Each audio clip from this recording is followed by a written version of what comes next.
The main proof that Islam is true is the Quran itself. It is held up as an unsurpassable miracle of eloquence and beauty. The Quran says in Surah Al-Baqarah, verse 23, وَإِن كُنْتُمْ فِي رَيْبٍ مِّمَّا نَزَّلْنَا عَلَى عَبْدِنَا فَأْتُوا بِسُورَةٍ مِّن مِثْلِهِ وَادْعُوا شُهَدَاءَكُم مِّن دُونِ اللَّهِ إِن كُنْتُمْ صَادِقِينَ. And if you are in doubt about that which we have revealed to our servant, then bring a surah like it, and call your witnesses other than Allah if you are truthful. However, the problem with this challenge is that it cannot be carried out objectively. It's a bit like saying, my wife is the most beautiful woman in the world, show me another one like her if you are truthful. Muslim opinion is, of course, that the Quran is sublimely eloquent, beautiful in style and content. And I used to think that too when I looked at the Quran through the perspective of faith. I found it beautiful and moving. But when I lost my faith, my magic spectacles fell off, and I began to wonder what it was that I ever saw that was so miraculous about this book. Yes, some parts are quite moving and beautiful, but other parts are distinctly dull and clumsy, and still other parts make me cringe and squirm. They are so violent and cruel. Nothing sublimely beautiful there. The Quran is in fact full of anomalies, that if they were found in any other book, they would be seen as mistakes. But of course Muslims cannot entertain the idea that God would make mistakes. So they are turned on their head and seen as evidence of the Quran's unique beauty. Arabic grammar was built on the Quran, and every anomaly has been explained away in one way or another. Take one small example of verse 69 in Surah Al-Ma'idah. I'll just read the verse to you, which goes like this. إِنَّ الَّذِينَ آمَنُوا وَالَّذِينَ هَادُوا وَالصَّابِئُونَ وَالنَّصَارَى مَنْ آمَنَ بِاللَّهِ وَالْيَوْمِ الْآخِرِ وَعَمِلَ صَالِحًا فَلَا خَوْفٌ عَلَيْهِمْ وَلَا هُمْ يَحْزَنُونَ. Indeed, those who believe, those who are Jews and Sabians and Christians, and whoever believes in God and in the last day and does good deeds, there will be no fear upon them, and nor will they grieve. Now, the problem is with the word Sabi'un. Now, there are two other places in the Quran where this verse is, where the wording is almost identical. It's pretty similar. And it has Sabi'in. Now, Sabi'un is in the nominative case, and Sabi'in is in the accusative case. In fact, it should be according to Arabic grammar, it should be in the accusative case. It should be Sabi'in. So Sabi'un looks like a mistake, because you've got inna. You say, inna ladina amanu. So inna is the particle that will make Sabi'un accusative. It should be accusative. Like you say, inna al-walada. So you have to. It has to be accusative. It's a simple Arabic. Anyone learning basic Arabic should know that. So why is this in the nominative and not in the accusative? Well, it has to be explained away, and especially since the other two verses, which are almost exactly the same, are in the accusative. Then it has to be explained. The other two verses, by the way, are verse 62 of Al-Baqarah and verse 17 of Hajj, if you want to look it up. And it says Sabi'in, not Sabi'un.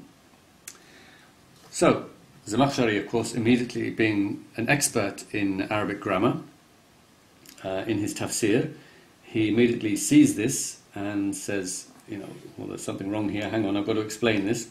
So he says, وَالصَّابِئُونَ رَفٌ عَلَى الْإِبْتِدَاءِ وَخَبَرُهُ مَحْذُوفٌ. So basically he's saying that the reason Sabi'un is raf, the reason why it is in the nominative, is because ala ibtida, is because it's the subject. It's starting a new sentence. It's a new sentence, and it's the subject of that sentence. وَخَبَرُهُ, and its predicate is mahdhuf, is elided, is omitted. And then he paraphrases what the meaning is, and he says, so you have to understand it in this way. إن الذين آمنوا والذين هادوا والنصارى حكمهم كذا والصابئون كذلك. So he split the sentence into two. It's completely arbitrary. There's no reason why it should be done like that, but he said, okay, you have to understand it like this, that those who believe and those who are Jews and those who are Christians, their judgment is such and such. And the Sabi'un, their judgment is likewise. Now why you should split the sentence like that?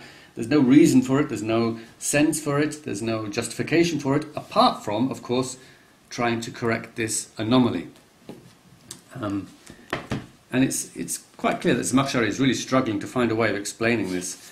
But he is forced to do this because, God doesn't make mistakes, of course.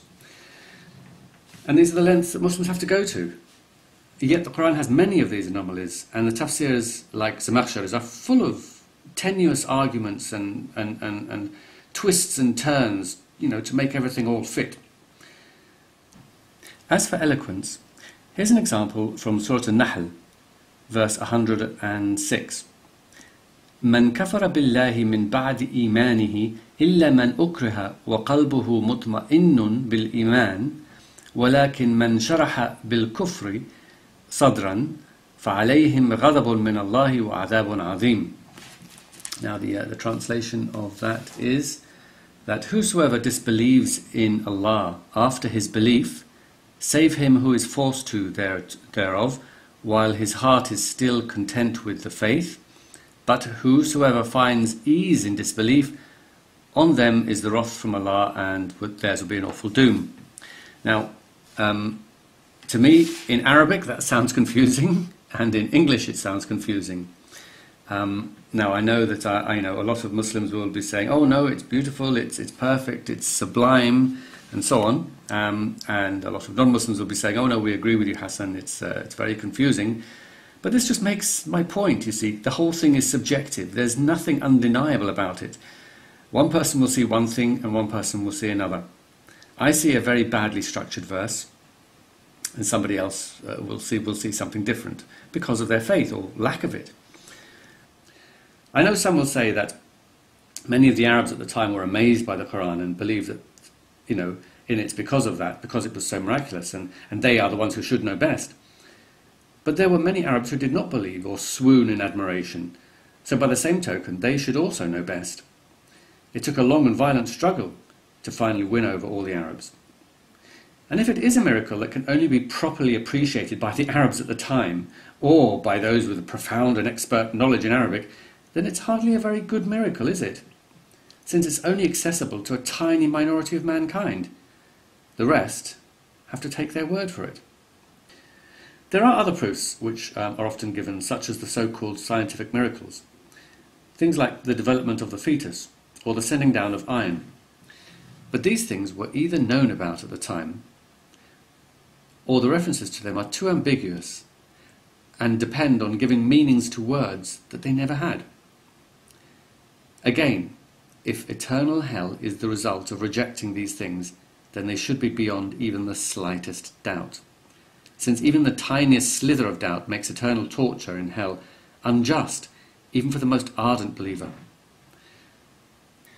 Then there are the miraculous signs that Allah has sent us. He's sort of passed us discreet little messages, written on an assortment of fruit and vegetables and sea creatures, the odd praying tree or praying stone, a roadside woodland spelling out there is no God but God and Muhammad is his messenger. I mean, even when I was a Muslim, I thought this was absolute nonsense, and I really pitied those who needed such absurdities to shore up their faith, basically. The truth is, there is no undeniable proof that Islam is true. Just like all religions, Islam depends on faith. There is no irrefutable evidence, and there is no incontestable miracle.